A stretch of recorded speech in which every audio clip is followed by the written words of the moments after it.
welcome you to our listeners. Today we will be discussing weak economic growth here in Australia, stronger data in the US, the rise of NVIDIA, and an interesting weekend in Europe with elections. It's been a few weeks since we've recorded, Nick, and there's been a slew of data that's come out since last sitting down. Domestically, probably of most interest has been last week and the GDP numbers, and a continuation of a fairly benign growth story there. Yeah, it was weaker than expected, so 0.1% for the quarter, a little bit less than the market had expected at 0.2%, and the yearly number was 1.1%. So that's actually the slowest annual growth rate for 32 years outside COVID. So, pretty weak result. Layering on top of that, the immigration that we've had in recent time, and you've talked about it here on the pod, and the per capita recession element to it, but to have that level of population coming into the country and still to produce such a benign number is pretty remarkable. Yeah, so population growth is around, I think, 2.5% at the moment. So on a per capita basis, GDP per capita fell 0.4% over the quarter and 1.3% over the past year. And that's the fifth quarter in a row of a per capita recession, which I think we've mentioned on the podcast before. I mean, if you dive into the details, consumer spending was not too bad during the quarter. It rose 0.4%. Some people have said it was the Taylor Swift effect. I believe we said that on this podcast before. But there was there was a bit of a change in the way the ABS calculated some things, particularly inbound travel from tourism and things like that. So kind of adjusting for it maybe wasn't quite as strong, and a lot of the consumer spending was on things like utilities and really essentials, and not much on discretionary. Because through the recent reporting season, we've seen a lot of the Aussie reporting show that the consumer is pretty weak here. Yeah. So retail sales are weak, consumer sentiments at quite low levels, and interestingly, in the report last week, the GDP report, savings rate is quite low. 0.9% of disposable income is being saved, which is about 6 percentage points lower than where it was kind of pre-pandemic and pre-GFC. So people are dipping into their savings. They're not saving much. And so if it wasn't for that, maybe spending would be even weaker. And potentially that's to come, given where rates are at, and we're beginning to continue to work our way through that savings pot potentially. Yeah.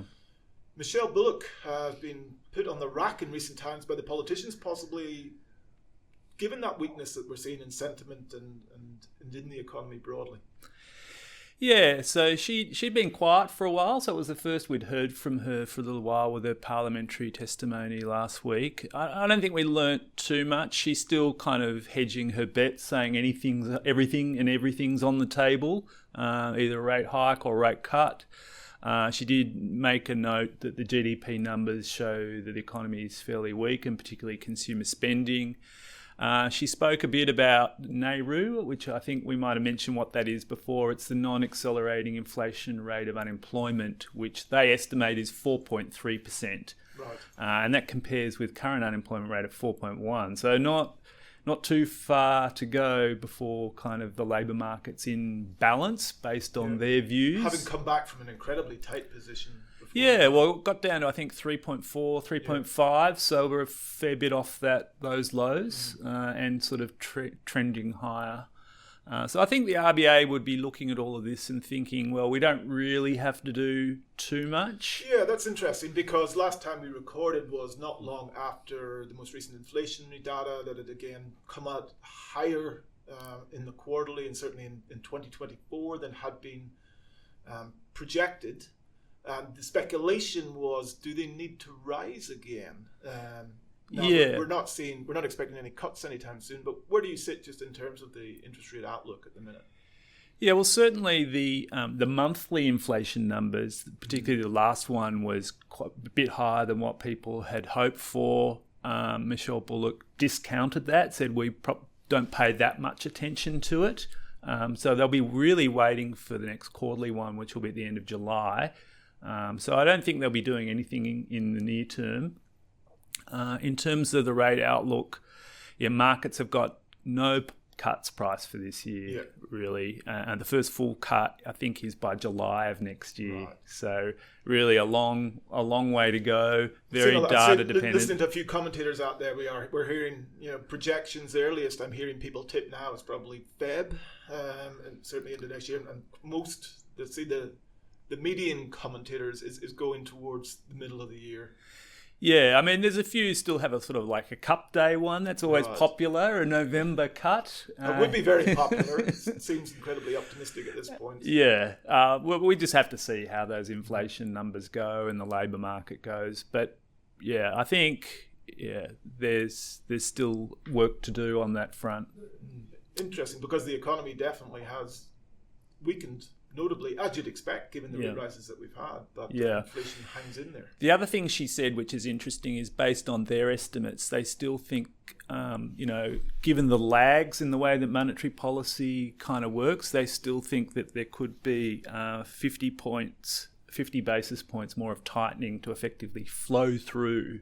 Right. So from they're the last 50 basis points of rate cuts, which were in the middle of last year. They haven't necessarily fully flowed through yet. So she thinks that could still be to come. So the population is still adjusting to the rate cuts that were from 12 months ago.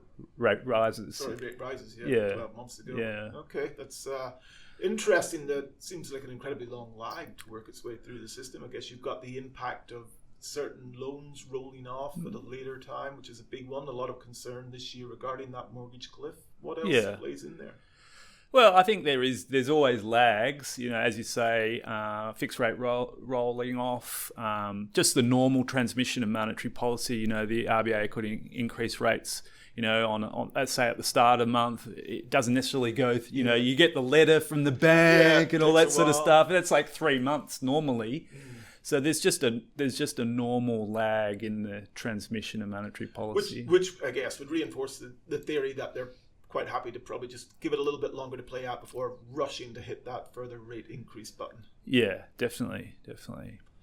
Offshore, going across to the US, we're seeing their economy still to show quite a high degree of resilience, and given the rate rises that they've been through. Yeah, well, so we had non-farm payrolls for May on Friday night. They were pretty strong. They do two things in the US. They do what's called the I think it's the business survey, where they measure employment, and then they also do the household survey, where they measure employment from a different angle. And certainly quite a strong result in the kind of headline non-farm payrolls. So 272,000 jobs created in May. That was well above expectations. And there's a bit of noise from month to month, but the current trend of around 250 is pretty strong. But the unemployment rate, which comes from the household survey, did actually tick up. So like Australia, there, unemployment's off its lows of around 3.4%. And is at 4% now. So, kind of heading higher as well. So their rate level obviously been a little bit touch higher than ours. It's sitting over 5%. And speculation at the start of the year, frenzied speculation at the start of the year, that we might get 6, maybe even as many as 7 rate cuts. That has well and truly gone out of the system. Now, what's your thoughts? Forecast for 1, maybe 2 in the back end? Yeah, it's really been oscillating between 1 and 2 depending on the data. So after those strong employment report, it's kind of 1.5 now. 50% price for a cut by September. So there's not a lot in there. Obviously, the Fed, apolitical. It's not, shouldn't be concerned with the election, but there's going to be inevitably a degree of sensitivity around that October time, and be seen, not wanting to be seen to have it, trying to have any influence on the outcome. Yeah, absolutely. I think we will get the Fed. So the Fed's meeting tomorrow night. So we'll get the new summary of economic projections that will, have the dot plots, which you might recall is the average sort of estimate among participants of where they think rates will be at the end of this year and next year and the year after that. Not necessarily all that reliable, the dot plots, in terms of actually how it plays out. They seem to oscillate. No. So the current dot is for 3 cuts in 2024. So we'll definitely see those be wound back. So it'll be interesting to see where the median dot settles, whether it's 1 or 2. So still playing to the idea that there could be a pre-election rate cut, but it's very data dependent. And I think the employment, the softening of the labour market, that gradual sort of trend higher in unemployment will give them a little bit more comfort that things are kind of heading in the right direction. But they'll want to see inflation come down. And interestingly, we get the CPI figures on the same day as the Fed meets. Right. So they're coming out as well, which is expected to show inflation pretty much steady. That's the estimate anyway, that it'll be fairly steady this month compared to last month. So not a huge drop necessarily. Well, it's going to probably be a day to sit on their hands anyway and digest that inflation data. Yeah. We've talked quite a bit in the podcast regarding the rally in US stocks, particularly driven by the Magnificent Seven and NVIDIA having been the star over the last 6 months. Given the hype around AI, the power of NVIDIA's chips has been the center of it all. And they have momentarily overtaken Apple, or did for a period, as the world's largest market cap company. Second largest behind Microsoft. Yeah, so they've gone from 360 billion market value a year ago to 3 trillion. Right. So that's a 7-fold, 8-fold increase, in a year. Incredible. So yes, there's still a lot of demand for AI chips. The NVIDIA were out. Interestingly, I was reading that they're promoting the idea that a lot of governments now should be spending money on data centers and training these AI models in their own languages. Right. To have their own sort of, I guess, security over some of that data. Potentially that could happen. So important is that data to potential state security that everyone should have their own capability set in it. Yeah, so it's becoming an arms race almost. So, maybe they're talking their book, but there certainly seems to be interest in building all these models, in different languages, and then having control over what data is used to train those models, rather than just relying on ChatGPT. And on the other side of the ledger, we have some still commentary or speculators saying that the US market is just too expensive. How do you look at, I guess, the broad makeup of that market on a sort of an earnings and growth outlook perspective in terms of value? Well, I think we've spoken about this before on the podcast, that you really need to separate those mega cap tech companies from the rest of the market. And the rest of the market looks, I think it's valued around 16 times earnings. That's broadly in line with kind of long-term averages. It doesn't seem to be overly valued on that metric. The growth, though, of the 493 companies outside those Magnificent Seven is not that great, though. The growth outlook. Yeah, the growth outlook, for a lot of those sort of old style companies, is kind of fairly low. I think it's in the sort of low to mid single digits. Whereas obviously you've got the big tech companies like NVIDIA. NVIDIA's revenues have quadrupled in the last year. And then obviously Amazon and Google and Meta also, their earnings are growing quite strongly. So it's really a tale of two parts of the market, each with their own growth dynamics and valuations. So overall, still broadly comfortable, but one does worry about the risks when so much of the market's concentrated in so few names. And certainly increasingly coming under scrutiny given the concentration of the market cap amongst those names. Across the Atlantic in Europe, it's been a big weekend for elections. We've had European parliamentary elections going on, as well as a variety of other ones.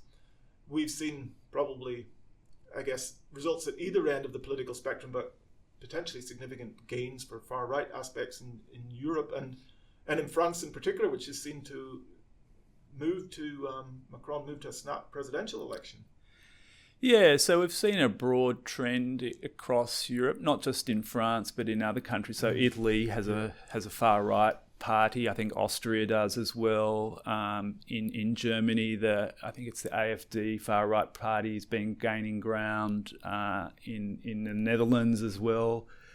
So it's been a broad trend in that direction, and it's really on the back of sort of cost of living and immigration, big war in Europe, green transition. It's all playing into popularity for these far right parties. So we saw that in the European elections, where 25% of the parliament is now in those sort of parties, and I think obviously.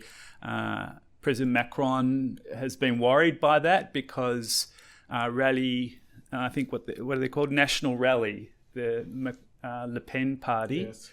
They scored 31% of the votes versus Macron's party, which got 15. So, he's worried about that and has called a snap election. Yeah, testing the waters to say you're brave enough to vote this way in a European election, but are you when it comes to actually control of our own country? Well, that's right, and it's very difficult to know how it'll play out because the voting is different. They have a runoff system where they'll vote on, I think it's June 30, and then again on July the 7th, and so.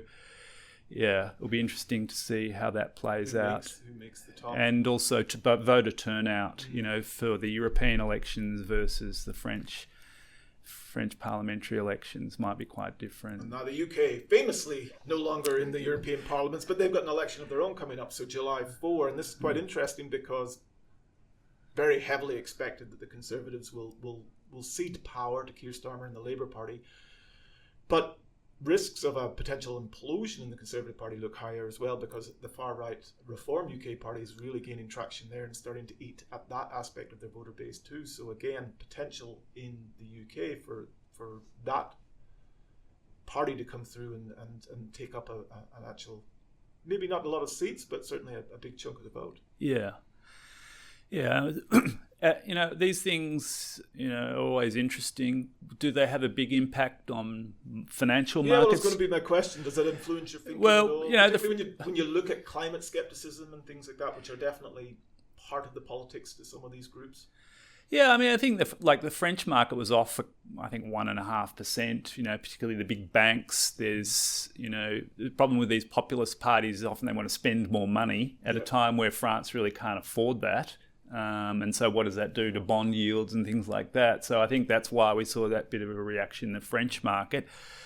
But broadly, given the checks and balances and the way that, budgets need to be approved often by a majority, it's not always clear that there will be a big impact necessarily on the corporate sector or on bond yields. So we'll just have to wait and see. Yeah, and as you said, the French market probably impacted by the uncertainty of the fact that there's an election coming up as much as anything else. Yeah, we've spoken about this before. Often they don't like the uncertainty, and when they see who the new leadership's going to be, then they like that. But of course, Macron will stay president until 2027, so this really only affects the parliamentary party. But it's a big statement, and it's sort of flabbergasted some that he's been willing to roll the dice on this somewhat, and we will see, I guess, really how strong the support is for some of these parties in France. Well, I think the support appears to be with the youth. The 19 to 34s. Really like his name is Jordan Bardella, who's the president of the Rally National Rally Party. So he's a TikToker. Right. Oh well, that's all the best politics is done on TikTok these days, goes without saying. And while still in Europe, notably last week we had the European Central Bank in a sort of a split view. They upgraded their inflation outlook moderately, but actually went ahead with a cut. Can you explain that one to us? Yeah, it was a little strange. I think they had boxed themselves into a corner by talking about the likelihood of a June rate cut for the last couple of months, and and then inflation had proven a little bit stickier. So the more recent data had showed, like many other countries or many other regions, the inflation is coming down, but maybe not as quickly as they would have liked. So they were sort of really forced to cut. If they hadn't, they would have jeopardized their credibility. But it was. They didn't give a lot of direction when they, in the press conference afterwards, they sort of said, well, the direction of travel is probably for further cuts, but we can't tell you on the likely timing or how many. We'll give you this one, but don't hold your breath on what's to come. Yeah. And as you say, at the same time, they upgraded their inflation forecasts and their growth forecasts. So I think it's, as with many other central banks, they're definitely not going to hike anymore, but the pace of cuts is very data dependent. And we also last week had the Bank of Canada do something similar, although their commentary was a bit more, we've started the rate cuts and probably more to come. Once again, it'll be data dependent from them as well. So we're in the cutting. We've started cutting. It's the start of cutting season. Yeah, and I think it was the Riksbank in Sweden has also cut, and the Swiss National Bank. So there's cuts starting to come through, but they'll be pretty slow. Everyone's still a little cautious in terms of where that data is trending. Very thorough run through as always, Nick. Thank you very much, and thank you to all our listeners.